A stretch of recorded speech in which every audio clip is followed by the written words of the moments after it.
Muito boa noite, sejam bem-vindos já ao Pontos de Vista. Já sabe, este é o programa que todos os domingos entra em sua casa, a seguir ao Jornal da Noite, para trazer então um olhar analítico aos assuntos que marcam a semana. Bom, connosco temos Fernando Lima, nosso comentador residente. Boa noite, Fernando. Bem, vamos começar por olhar para os assuntos da semana na ótica do nosso comentador. Fernando escolheu o lançamento esta semana do programa MOS-Bio, o primeiro grande programa então do Ministério da Terra, Ambiente e Desenvolvimento Rural. Fernando. Trata-se de um programa que me parece muito ambicioso. São 46 milhões de dólares disponibilizados pelo Banco Mundial, que pretende lidar com a questão da biodiversidade de uma forma sustentável, olhar para a questão das comunidades em relação ao meio ambiente, que é uma questão muito complicada em Moçambique, porque muitas vezes olhamos estas coisas e não olhamos a problemática de uma forma integrada. E, sobretudo, são boas notícias para uma parte que me parece que tem sido muito negligenciada, que são as questões da conservação da fauna e dos nossos parques. Não porque não haja verbas, não tenha havido programas ou não haja programas em relação a isso, mas me parece que o Governo nem sempre está muito claro em relação a estes programas de conservação, mesmo esta questão de salvar animais, poupar animais, não é uma questão consensual nos nossos membros do Governo, sobretudo nos escalões mais baixos da nossa estrutura governamental, onde a questão de matar o elefante, tirar o chifre do rinoceronte, abater o crocodilo, é um expediente que muitas vezes é utilizado para dar dinheiro e até para dar votos politicamente. Ora, uma das questões muito importante, e isto realça essa importância de programas desta natureza, é que no dia que o ministro Celso Correia lançava este programa MOS-Bio, a publicação alemã Der Spiegel, que é uma das maiores publicações alemãs, publicavam uma reportagem sobre Moçambique verdadeiramente alucinante, ou seja, dois repórteres que foram à região de Massingir, no trilho das reportagens sobre o abate furtivo, da caça furtiva e sobretudo do abate do rinoceronte a partir do parque de Kruger, estiveram na iminência de serem linchados. Porquê?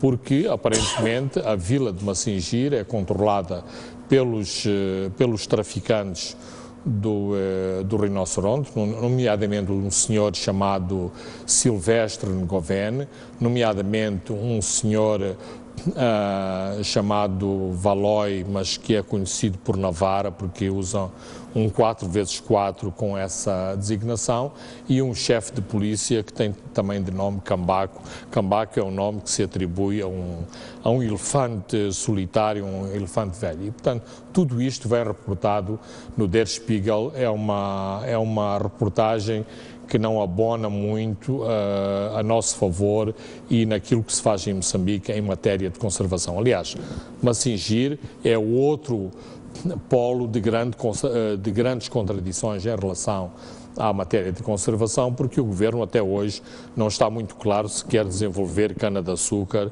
ou desenvolver um grande parque de conservação da fauna e, portanto, a água do Rio dos Elefantes, que fica ali na barragem de Massingir, não dá para tudo, não dá inclusivamente para o regadio do Limpopo, e isto são questões de fundo que o Governo tem que dar resposta, nomeadamente, muitas vezes, se se quer conservação, tem que se sacrificar outras coisas, nomeadamente petróleo, gás e até agricultura. Muito bem, vamos olhar para os assuntos que elegemos esta semana.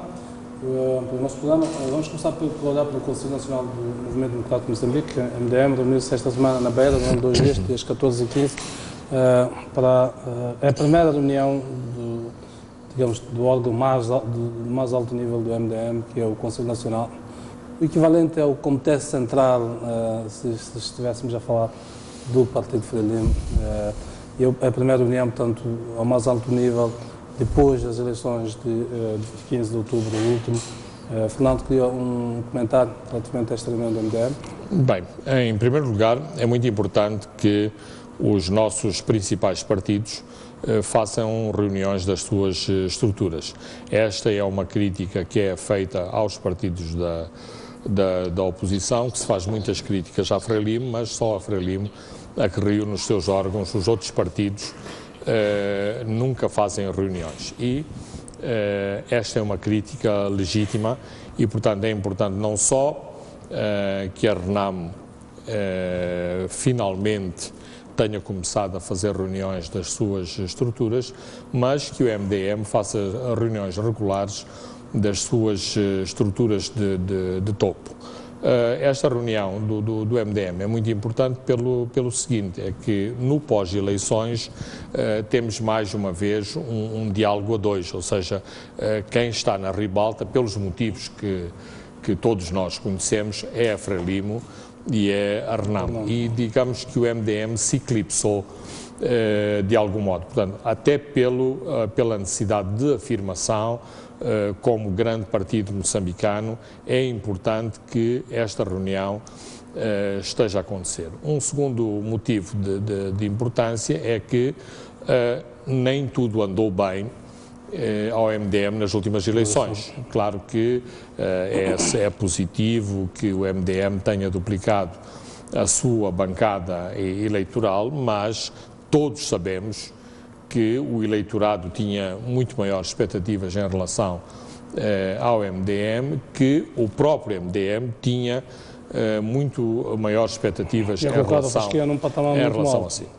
Terceira questão importante, como sempre, e quando se ganha parece que tudo está bem, mas quando se perde começam as fissuras, começam as críticas e o MDM, não obstante ser um partido jovem, não é imune a uma situação desta natureza. E nós temos visto várias vozes e vozes importantes no MDM e é importante também que o MDM continue com esta natureza democrática, embora nem tudo seja democrático no MDM. Eu sempre disse que acho que há excessivos poderes que são atribuídos a Davis Simango. Dizem que isto é uma fase e que com o tempo Davis terá muito menos poderes, mas não obstante os poderes que são atribuídos a Davis Simango, há de facto vozes que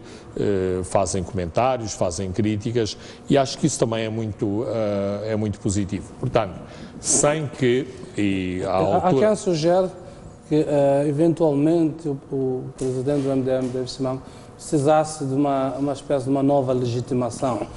Já vimos em eventos dessa natureza, os partidos fazem ensaios que é jogos políticos, o presidente do partido chega, coloca o seu lugar à disposição, convoca as eleições e ele volta a ser candidato, ganha eleições e ganha um novo fôlego, nova legitimidade. Portanto, não acha que no caso do Davis Simango devesse ter ensaiado uma estratégia de género? Eventualmente poderia ser importante. De qualquer forma, uma reunião desta natureza e conhecendo o peso que alguns delegados ou que alguns membros do Conselho Nacional do MDM têm nesta estrutura, porque ainda não acabou a reunião, não temos os resultados ainda da reunião, mas se Davis for aclamado como o líder incontestável do MDM, sem que se tenha que recorrer a esse golpe de teatro de qualquer forma, e isto significa indiretamente uma legitimação para Davis Simango, significa uma legitimação para todas as decisões que Davis tomou ao longo dos últimos meses, nomeadamente na questão que de algum modo foi controversa, como é a questão dos cargos para a Assembleia da República. E isto é uma crítica que me parece muito fácil de dizer que o MDM é o partido dos irmãos Simango. Eu penso que isto é uma coincidência, não me parece que seja o partido dos irmãos Simango e que os irmãos Simango controlem o partido a ferro e fogo, e quem não está de acordo com estes dois senhores não se ingra no partido. A forma como estas nomeações são feitas acaba o próprio MDM se colocar a jeito destas críticas que são feitas. Por isso que digo, o MDM, que tem a palavra democrática na sua própria sigla, tem que se democratizar mais, tem que estar mais aberto às críticas internas, porque isso só fortalece este partido e só o torna mais forte em relação aos outros dois grandes partidos moçambicanos. Muito bem, depois do MDM, vamos avançar para o outro partido que tem a reunião do seu órgão mais importante no intervalo entre congressos, o Comitê Central. Portanto, estamos a falar da Frelimo.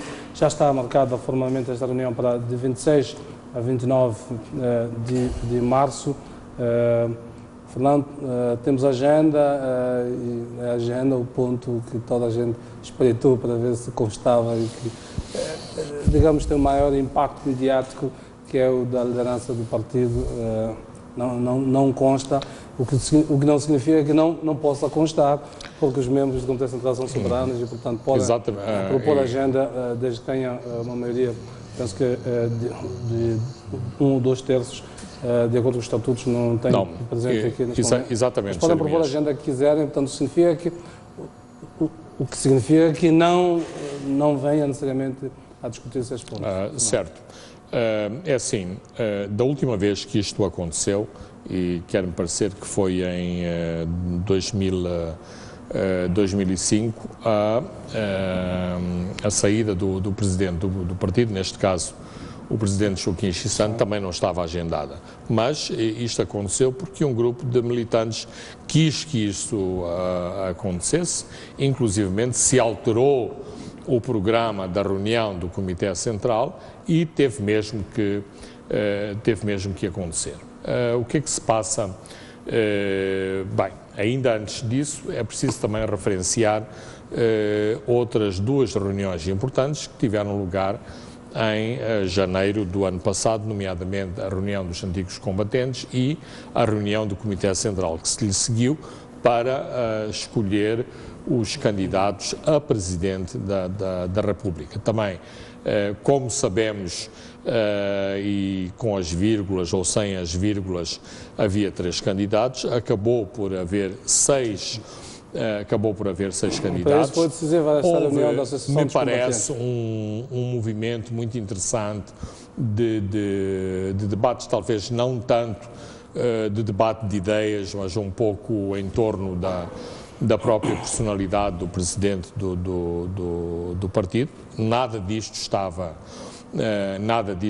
no programa, mas estas questões acabaram por acontecer e, inclusivamente, ditaram alterações na correlação de forças na própria direção do Partido Frelimo, que tinha saído com um determinado formato do Congresso de Pemba em 2012, um formato muito mais próximo e muito mais moldado à personalidade do presidente Armando Guebuza.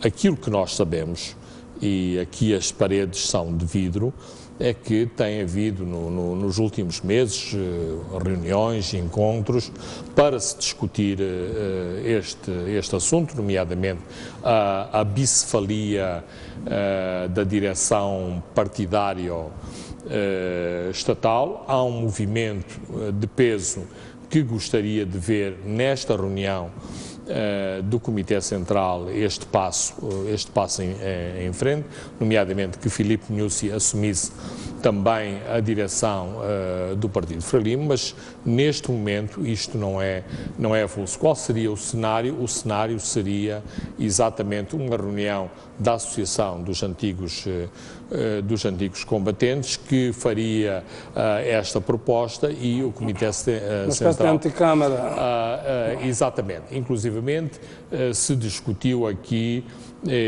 as próprias datas, havia um problema com o estado de saúde do presidente do partido, tem um problema, tanto quanto eu sei, de vista, tinha um atestado médico e isto não propiciava que ele pudesse convocar a reunião dos antigos combatentes. A reunião do Comitê Central, numa primeira fase, esteve convocada para o dia 22, passou para o dia 26, não sei se isto dará margem para se convocar a reunião dos antigos combatentes. De qualquer forma, a questão existe também outro formato, que é se serão os militantes que proporão esta questão ou que o Presidente, ele próprio, anunciará a sua renúncia ao cargo de Presidente do Partido Frelimo. Portanto, me parece que todas estas questões estão em aberto. Há um debate importante que se faz em surdina e que não está acabado e, portanto, não é líquido qual será o formato que assumirá este Comitê Central no fim deste mês. De todo modo, precisamente porque não há ainda uma clareza de qual dos caminhos se vai seguir, o Partido Frelimo tem sido, nesses aspectos, extremamente competente na lógica de guardar os segredos a sete chaves antes das reuniões importantes. Não havendo esta reunião dos combatentes, que costuma clarificar pelo menos o caminho que se segue, porque os combatentes, quando falamos de combatentes, são todas aquelas figuras do 25 de setembro, portanto, que são as figuras, digamos, com o peso todo histórico do partido e que, de alguma maneira, são determinantes para o curso das decisões, portanto, cujas ideias passam, como vimos no ano passado, na escolha dos candidatos. Porque eu dizia, ainda não existe essa reunião, não se realizou, pelo menos oficialmente não existem ainda datas, sendo que normalmente, de acordo com a experiência do Partido Frelimo, marca-se a reunião do Comitê Central, depois marca-se todo o conjunto das outras reuniões em função desta. E, portanto, pode ser que esta semana já comece a clarificar. Claro, Jeremias, é assim. Por exemplo, é importante realçar que o formato das reuniões de janeiro do ano passado apanhou em contrapé a direção Guebuza e, portanto, toda aquela questão de determinados convidados poderem participar no Comitê Central, poderem falar, poderem se expressar, dos convidados da reunião dos antigos combatentes, foram questões negociadas em que uma parte, de algum modo, foi apanhada de surpresa. Ora, tomando como experiência o que aconteceu em janeiro do ano passado, tenho a certeza que todas as partes e todos os grupos e todas as propostas virão muito melhor preparadas para não haver surpresas nesta reunião do Comitê Central. Agora, que o assunto está em cima da mesa, ele está em cima da mesa e ele é incontornável. Fernando, eu colocava isto porque algumas das vozes que já se pronunciaram publicamente são vozes com peso dentro do Partido Frelimo. Já comentamos aqui o caso do Dr. Teodoro Tunguano, mas também o caso do Dr. Teodoro Ate, que já vieram publicamente manifestar a ideia de que é preciso seguir-se aquilo que é a tradição dentro do Partido Frelimo, na lógica de entregar a liderança do partido àquele que é o Presidente tanto da República, sendo da Frelimo. Coloco isto, mas essas figuras não fazem parte do Comitê Central.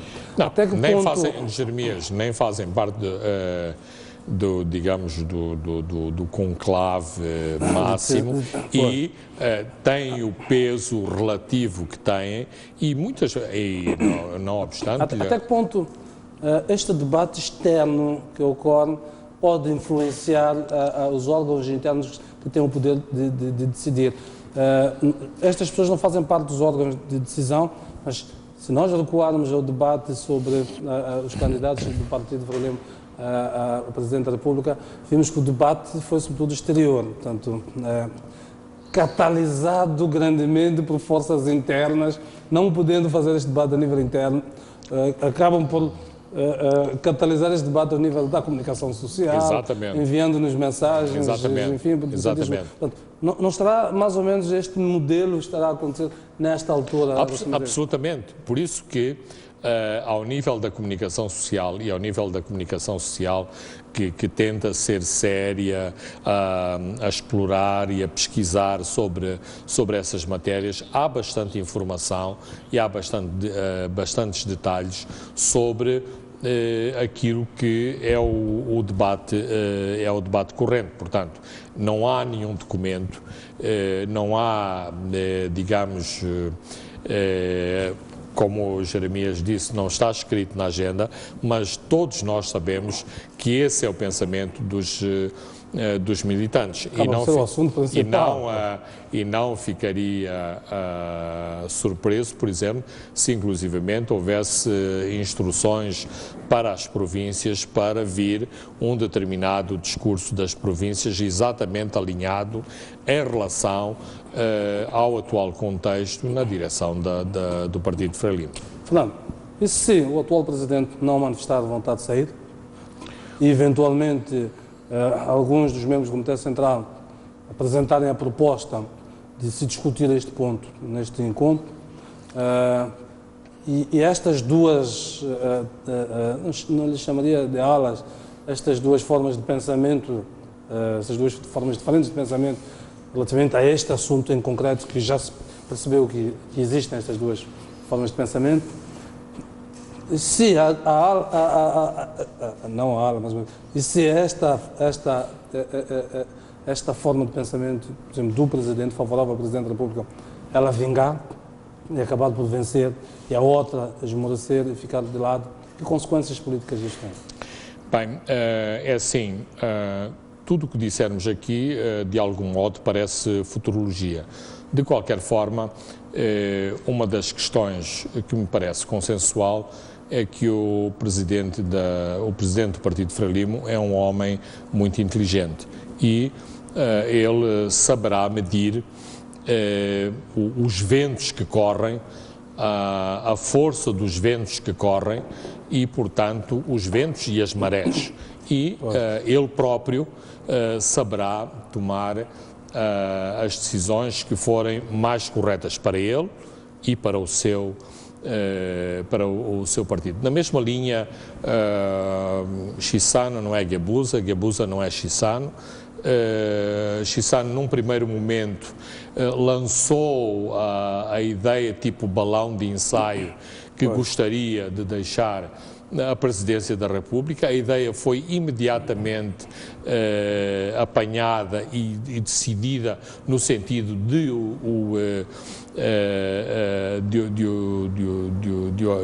afastar e, portanto, depois não havia como... a pronúncia reversível a partir de uma certa altura. Exatamente. Portanto, a questão é assim, eu acho que mesmo que este Comitê Central eventualmente não tenha ainda a força para afastar Guebuza da presidência, eu penso que esse movimento é irreversível e acontecerá a breve trecho. Muito bem, vamos avançar para olhar para o diálogo político.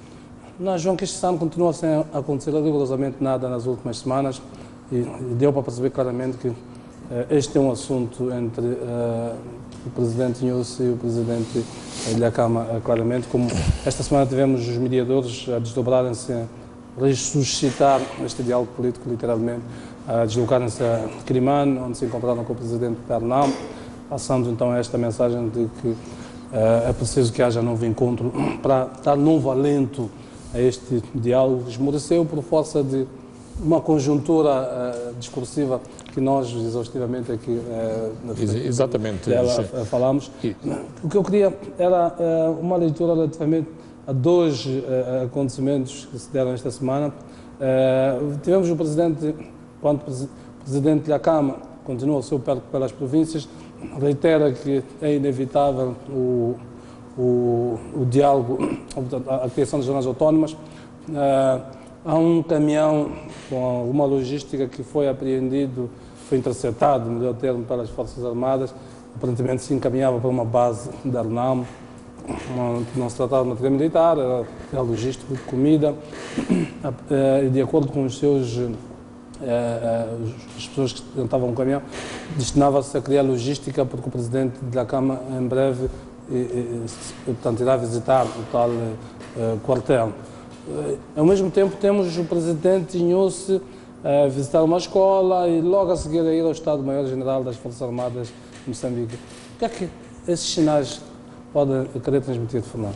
Ok, acho que são muitas coisas, mas elas refletem de facto o cenário que estamos a viver. Como nós dissemos anteriormente, tudo que acontece no Centro de Conferências Joaquim Chissano tem sido subalternizado em função de um diálogo maior e de um entendimento maior entre Nyusi e Dhlakama. E, portanto, esse entendimento, o bom entendimento entre os dois, também faz depender o avanço ou o recuo ou o status quo no Centro de Conferências Joaquim Chissano. Ora, os bons entendimentos, e eu continuo a dizer que houve um bom entendimento entre Nyusi e Dhlakama, originaram também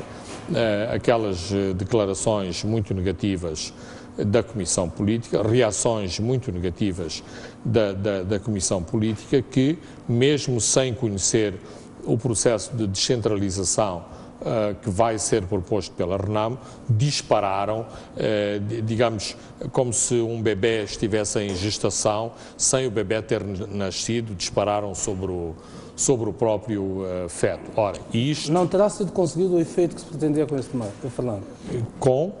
O efeito que se pretendia com aquelas aparições dos membros da Comissão Política. Muita gente disse que tinha sido a destempo e tudo, mas olhando para o curso dos acontecimentos, não era isto que se pretendia? Não, era isto que se pretendia por parte da Comissão Política, porque isto lançou dúvidas em Nyusi e levantou dúvidas em Dhlakama, ou seja, colocando melhor as questões, claramente dúvidas em Dhlakama e uma postura claramente muito mais defensiva da parte de Nyusi. Os encontros, para aquilo que foram os encontros, continuam a ser positivos e o seu conteúdo é do conhecimento dos dois. Mas, claro que, e sobretudo naquilo que é o discurso de Afonso Dhlakama, nota-se que ele sente que está a ser posto em causa o projeto e que a tal passeata à Assembleia da República não vai acontecer. Ainda mais grave do que a não passeata à Assembleia da República, há quase como que um sentenciar perentório que esse projeto não vai passar, ou seja, que nem sequer haverá o mérito de se analisar um tal projeto. Logo, me parece que há aqui uma questão muito importante que é preciso reposicionar nos carris, que é o relacionamento entre o Presidente da República e o Presidente da RNAM.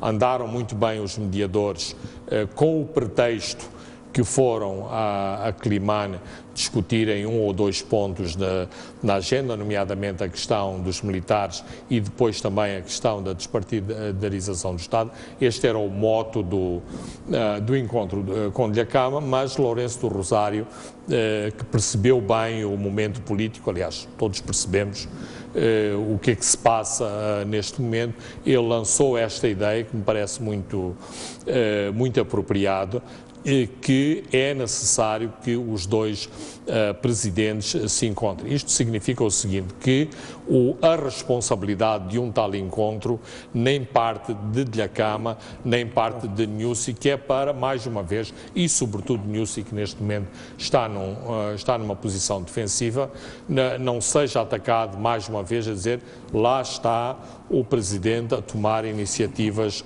em relação ao senhor Dhlakama. Portanto, o timing desta deslocação a Climane parece-me muito importante. Agora, dentro dessa postura defensiva, eu enquadro a deslocação ao Estado-Maior. Os presidentes e, sobretudo, os seus assessores têm sempre muito medo que os seus chefes sejam, de algum modo, considerados muito soft, muito macios e, portanto, como o comandante em chefe, como inclusivamente o dono daquelas casernas, ele tem que mostrar uma posição de força. E, portanto, não há nenhuma ingenuidade, nem há nenhuma inocência na deslocação e no teor do discurso que foi feito. Numa situação diferente, era mais um discurso. Neste momento, nós acompanhamos a par e passo com as vírgulas e os parágrafos. Sobretudo quem estava lá presente. Mas vamos recuperar este assunto na segunda parte, não perca o raciocínio. Vamos ao nosso intervalo muito breve e voltamos daqui a pouco então para continuarmos a olhar este e outros assuntos. Não sai daí, até já.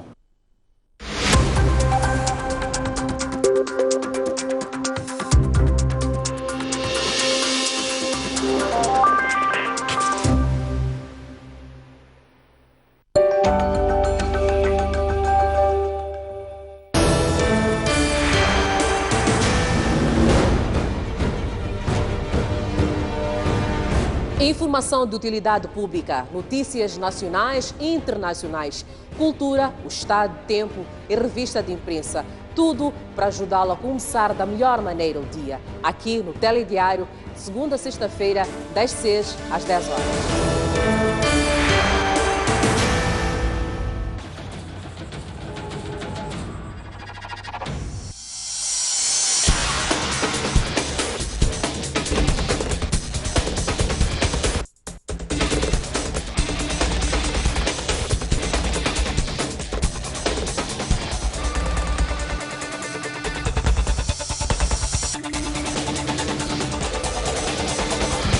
STV também é desporto.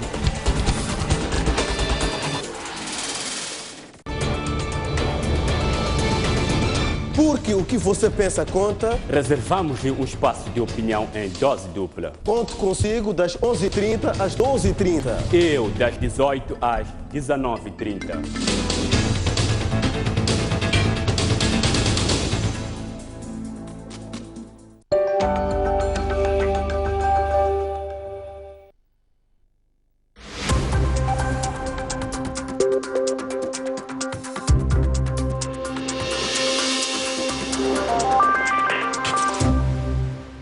Muito bem, estamos já na segunda parte deste ponto de vista. Fernando, quando terminamos a primeira parte, falávamos precisamente da visita do Presidente ao Estado-Maior-General. O Presidente reúne-se com o Estado-Maior-General, o Estado-Maior-General em força está o Ministro da Defesa, o Vice-Ministro da Defesa, estão o Ministro do Interior, está todo o Estado-Maior-General das Forças Armadas. E há, digamos, mensagens que ouvimos do Presidente a pedir às Forças Armadas para se manterem em prontidão de combate, para defenderem a soberania, enfim, como disse o Fernando, numa outra circunstância, poderia-se entender como um discurso galvanizador das Forças Armadas, enfim. num contexto específico como este, esta mensagem não era para a Câmara ouvir relativamente às outras opções que podem ser colocadas em cima da mesa se estes assuntos não se resolverem? Claramente que era para a Câmara ouvir, mas houve o mérito de colocar as coisas no devido contexto, ou seja, naquilo que são as missões das Forças Armadas e, portanto, não houve nenhum exagero, não houve nenhuma provocação específica dirigida à RENAM e, portanto, se Afonso da Cama quiser extrapolar, não tem margem para fazer qualquer extrapolação, para fazer qualquer aproveitamento e, portanto, digamos que foi um discurso feito com pinças. E com muita subtileza. Absolutamente. Portanto, ambas as partes sabem até onde devem ir e porque nada ainda está totalmente perdido. Ou seja, há um esfriar de um entusiasmo inicial no relacionamento Nussi da Cama, mas não desapareceu o propósito fundamental que é de o diálogo e de produzir frutos através do diálogo. Portanto, como que o Presidente não fecha a porta? Absolutamente. O Presidente fez aquilo que lhe competia como Presidente e como Comandante em Chefe. Apesar dessas subtilezas que eu referi, que são muitas, a política é prenhe delas, as mensagens são dirigidas a certos sentidos sem que explicitamente sejam colocadas, mas eu dizia que apesar dessas subtilezas, há uma coisa que se nota. O discurso de Lacão tem sido um discurso muito vigoroso, dono de si. Ainda agora disse que esta coisa das regiões autónomas é para avançar e só com uma guerra que de facto não pode avançar. Quer dizer, um discurso mais contundente e de não de definitivo que ela reste a esperança de haver um do Governo e ao nível da Presidência da República e do Presidente, claramente, há esta sensação muito mais importante que os pronunciamentos do Presidente da RENAM. E se nós entrarmos numa conversa lá as partes, quando eu digo terceiras partes para a comunidade internacional, querem é que o ambiente fique inquinado a este nível. De qualquer forma, o discurso teve a estes banhos de multidão que Dhlakama continua pública, aos banhos de multidão de Dhlakama e às próprias declarações que são feitas aí. Mas digamos que Nussi sabe exatamente isso e sabe que tem que ter limites nas suas intervenções.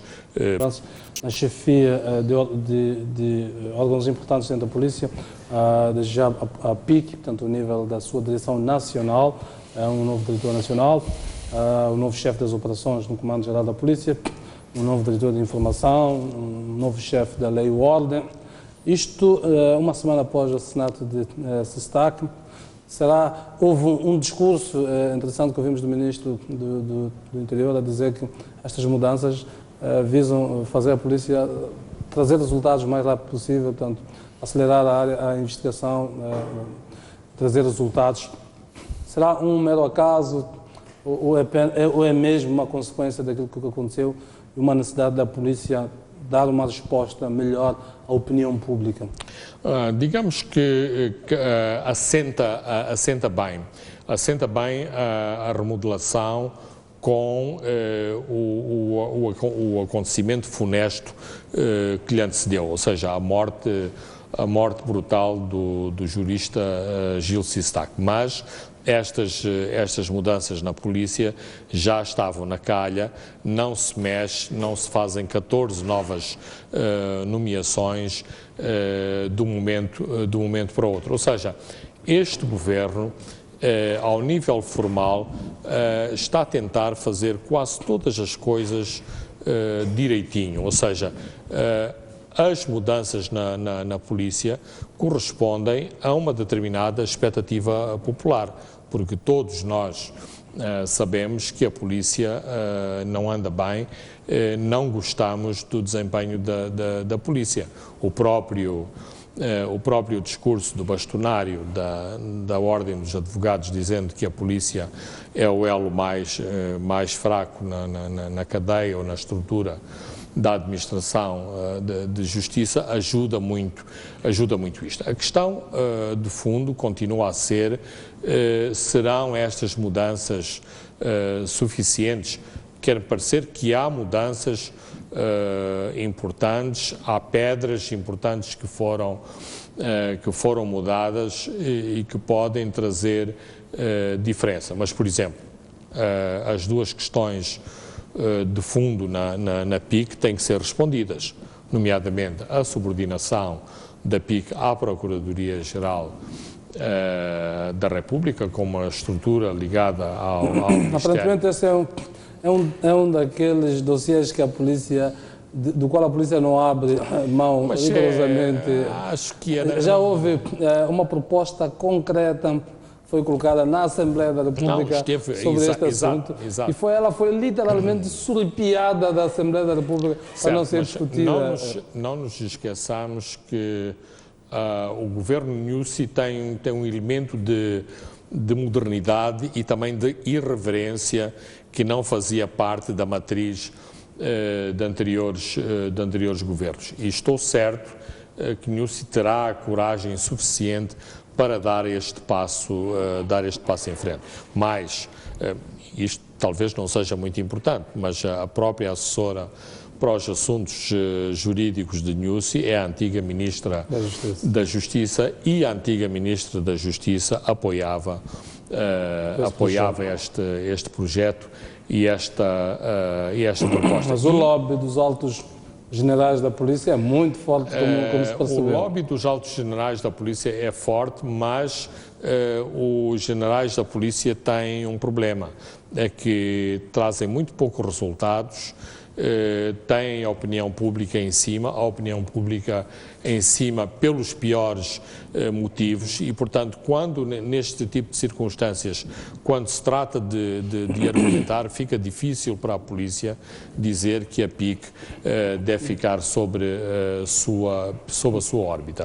Um segundo aspecto... Lembrando, só para esgotar, que há um dossiê envolvendo vários generais da polícia que hiberna algures. Este caso levantou-se na mesma altura que o caso do antigo ministro Manhange. Portanto, o caso do Manhange já foi julgado, enfim, muitos dos seus arguidos até já foram... Se não me engano é o Monte Binga, não é? Acho que é o... já saíram. Ou é o Monte Binga este ou caso, é um semelhante ao Monte Binga. Este caso ainda andava ali na instrução contraditória há já bastantes anos e até hoje não anda. Portanto, quando nós conjugamos estes elementos todos, pode não estar nada alheio à ideia de que colocar os polícias a dar tiros aos próprios polícias. Não, é assim, um dos problemas da polícia é a sua funcionalidade. A sua funcionalidade e a colocação das pessoas certas nos lugares certos.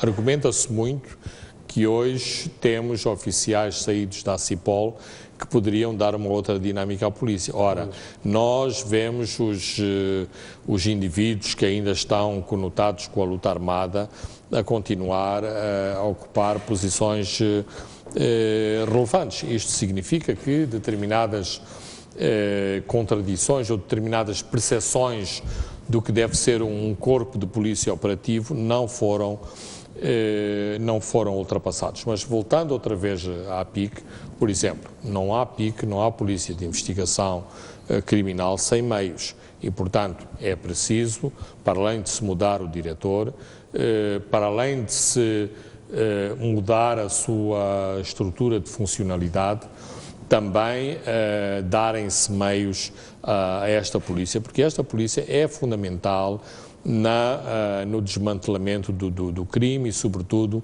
do crime mais sofisticado. As técnicas de interrogatório, de investigação, não podem passar por questões que muitas vezes são claramente violações dos direitos humanos.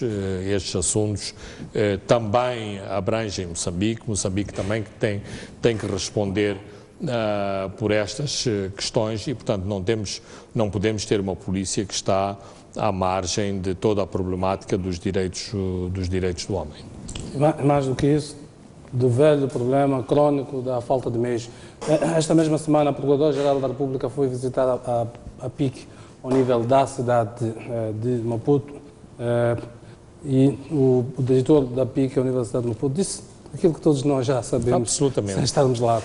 Faltam meios para a polícia trabalhar, que não há sequer viaturas para fazer diligências importantíssimas em casos que estão em investigação e que, por isso, mais de metade dos cerca de 9.000 processos que eles têm na PIC não andam simplesmente por aí. E dentro da investigação, a viatura, o que é que se pode pedir a uma polícia de investigação que não tenha o mais básico dos meios? Repara que ele está a pedir viaturas.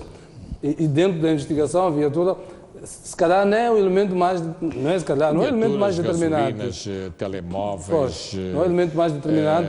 Enfim. Há todos aqueles elementos fundamentais. Por exemplo, cada vez que a polícia está num grande aperto, o que é que fazem? Vão buscar operacionais da FIAS, mas são do bastonário da Ordem dos Advogados.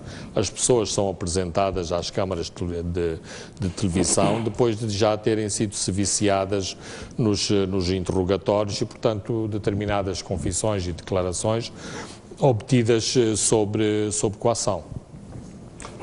A pergunta que se coloca é, isto não é nada novo, que se revelou nesta reunião com a Procuradora. Aliás, a doutora Beatriz Buchila era a Procuradora-Geral Adjunta e, enquanto o Procurador era o doutor Augusto Paulino, ela foi ouvindo, ao longo dos cerca de 6 anos e meio em que Augusto Paulino foi Procurador, foi ouvindo isto, portanto, o que ela ouviu durante 6 anos, voltou a ouvir agora e o essencial é que nada muda, Fernando, nada muda. Como é que se dá a volta definitivamente a isto? Se tem verdadeiramente uma polícia para fazer investigação criminal? Dá-se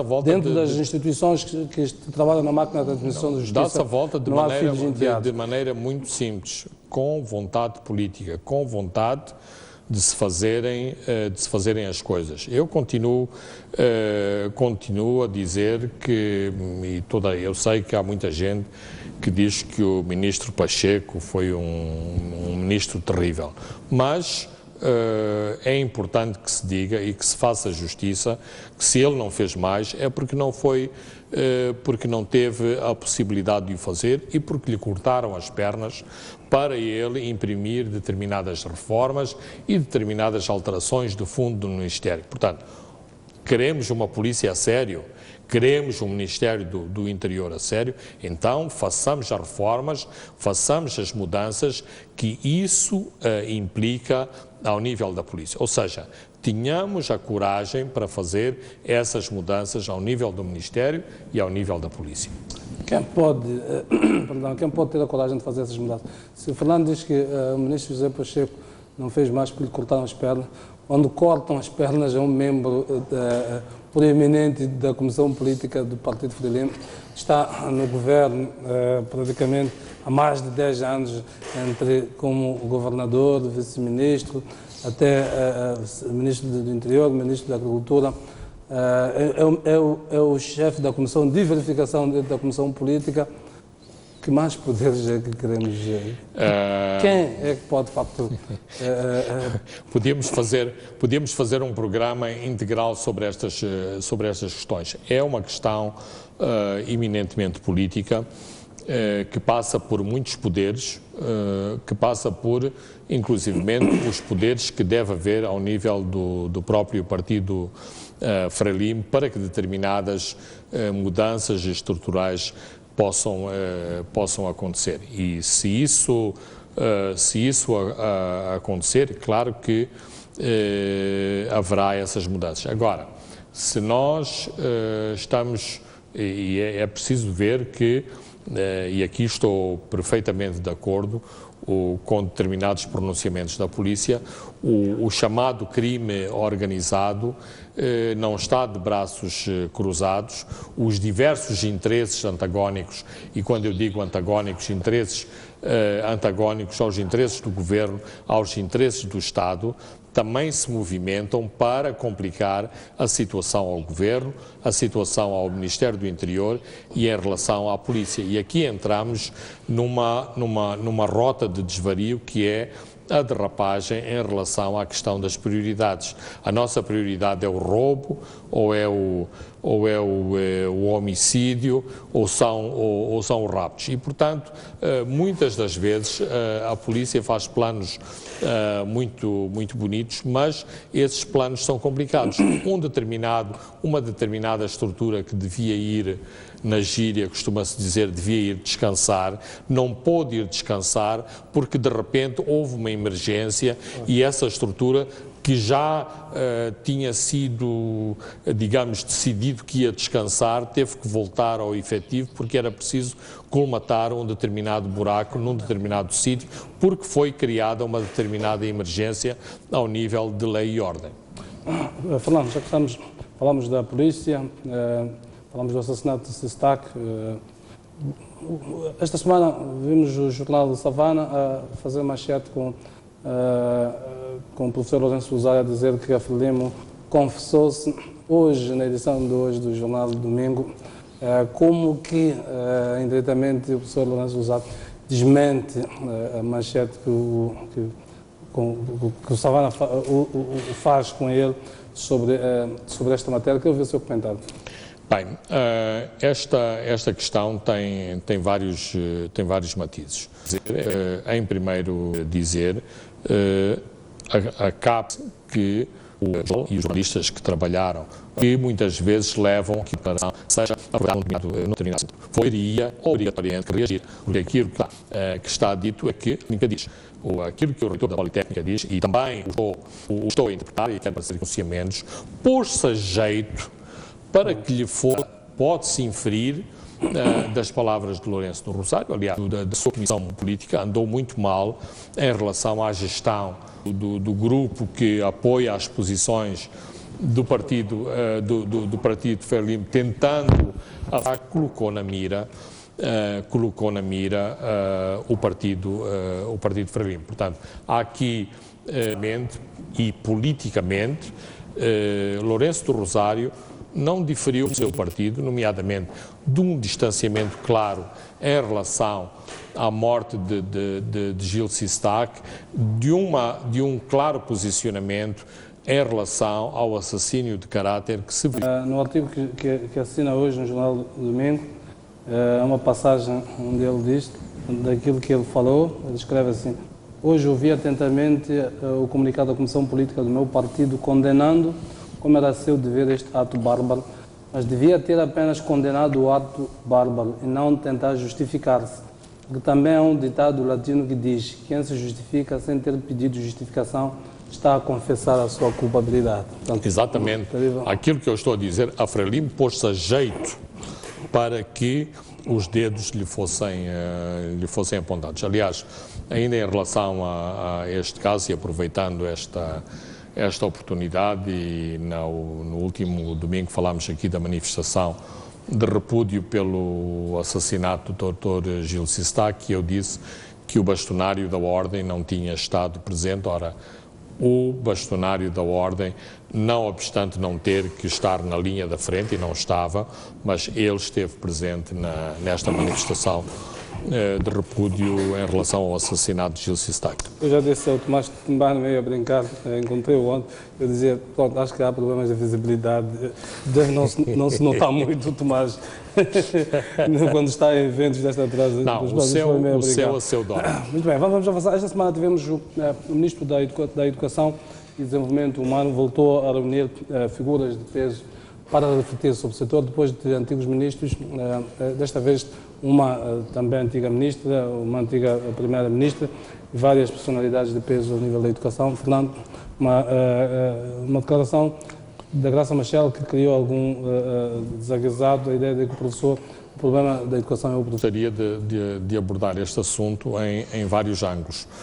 Mais uma vez, Jorge Ferrão mostra que está a levar a sério esta sua tarefa e que está a levar a sério, sobretudo, este cancro terrível que é termos crianças que com 7ª classe não sabem ler e escrever. Ou seja, de algum modo, se é que alguma vez a pirâmide esteve invertida, mas inverter as prioridades no seu Ministério, parar por algum tempo as questões das universidades, aliás, o próprio ensino superior, acho que saiu deste Ministério e está noutro Ministério, assim como o ensino técnico profissional.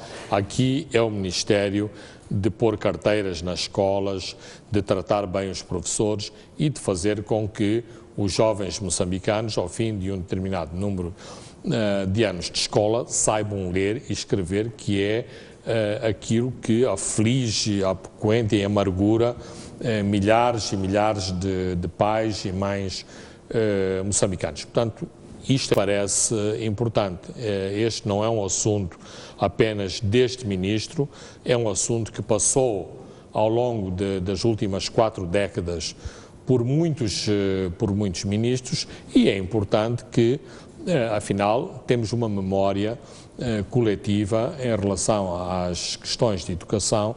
É importante que todas estas pessoas se venham pronunciar. Claro, aqui começam os problemas.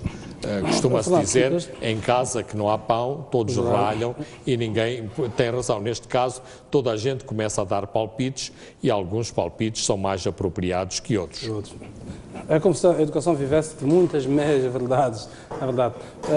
Nota-se uma tremenda incongruência dentro da educação. Entre um objetivo legítimo de pôr toda a gente a estudar, que é legítimo, toda a gente tem o direito, e ao mesmo tempo de pôr essa gente a estudar bem. Nem sempre esses objetivos eles são convergentes, por pôr toda a gente a estudar, mesmo dos lugares mais recônditos, é legítimo. Mas pôr essa gente implica criar condições de ensino e aprendizagem, que se criam em uns lugares e não se criam em outros lugares, implica a própria formação dos professores ser melhor, portanto, para uns, mais favorável para uns do que para outros. Ou seja, parece-me que a educação está enredada na sua própria teia e depois já anda ali à procura de culpados fora dela, quando os culpados estão dentro dela. Então, um dos problemas, e este é um problema de fundo, dos nossos sucessivos governos e desde a morte de Samora Machel, e também Samora falava muitas vezes olhos nos olhos, mas com uma boa dose de demagogia. É assim, nós temos que ter coragem de enfrentar determinados problemas, mesmo que eles não sejam simpáticos, nós temos que os dizer. E eu não vejo essa frontalidade dos nossos governantes desde que Samora morreu, dos presidentes e dos próprios ministros. E, portanto, é preciso dizer qual é o pão que nós podemos produzir. Se podemos produzir um pão com uma boa qualidade, média qualidade, má qualidade, mas que tenhamos todos os dias um pão em cima da mesa. Temos todos consciência de que tipo de pão exatamente. E para fazer um pão com este teor de trigo e de fermento, custa tanto. Para fazer o outro tipo de pão, custa outra quantia. Então, o governo tem que dizer, não temos capacidade de levar todos estes 6 milhões de crianças todos os anos e dar carteira para 6 milhões de crianças, termos os 6 milhões de crianças. Mais, nos termos e nos standards pedagógicos internacionais, há um rácio que está estabelecido em termos de professor, aluno, sala de aula, classe. Não é possível, claramente está demonstrado, não podemos educar o professor, não pode por mais que a senhora Graça Macheli, eu acho que não se expressou da melhor forma em relação ao professor, não, o professor super-homem, por mais que seja super-homem, não pode educar 63 crianças aquela mensagem não deve ter caído muito bem para estas que têm... Estes professores têm 63 de uma turma, têm 70 noutra e têm 4 turmas. Claro, não. A resposta de Luísa Diogo em relação ao professor é certa, mas eu não acompanhei toda a intervenção, mas é assim, tudo bem, os 2 professores do privado e do público são 2 moçambicanos, mas o moçambicano do privado fala para 25 crianças, tem 25 crianças à sua responsabilidade, o outro tem 63, quando não tem mais próxima dele, que lhe cria exigência, que faz o controle. Há todo um conjunto de condições de ensino-aprendizagem. Tem uma sala, algumas delas com ar-condicionado, com cadeiras em condições. Então, nós temos que ver, e claramente Jorge Ferrão vai muito muito em breve chegar a essa conclusão, qual é o pão que ele que vai ter a capacidade de produzir. E é preciso ver que nesse Ministério há uma predisposição muito boa por parte dos doadores de meter dinheiro na educação, porque a educação é o futuro de um país e nós precisamos de pessoas bem formadas. Ele tem que jogar com isto, tem que jogar com esta boa vontade, o que significa que a resposta tem que ser boa gestão transparente, gestão de fundos correta, mas temos que chegar a algumas conclusões e nem todas as conclusões vão ser simpáticas. Vamos mesmo terminar por aqui. A questão da educação, como disse, vamos sempre abordá-la porque é uma questão transversal e definitivamente acho que é isso. Bom, este ano eliminou-se os exames da quinta, reduziram cadeiras de exame da 10ª classe. É o elo mais fraco. Então, se o professor é o elo mais fraco, ainda expomos as crianças a este elo a avaliação do elo mais fraco e só nos vamos dar conta já quando chegar à 7ª classe, à 8ª classe, de que, afinal, esta criança não andou a aprender porque aquele elo mais fraco não tratou da criança. É um conjunto de incongruências que, definitivamente, é preciso ultrapassar com uma abordagem coerente. Uma criança que estuda tem que ser avaliada no final de um ano. Chamemos-lhe exame, chamemos-lhe qualquer outra coisa. Vamos terminar por aqui. Queremos agradecer então aos nossos telespectadores que nos acompanham domingo a domingo. A todos uma boa semana de trabalho. Voltamos a encontrar no próximo domingo aqui neste mesmo espaço. Boa noite.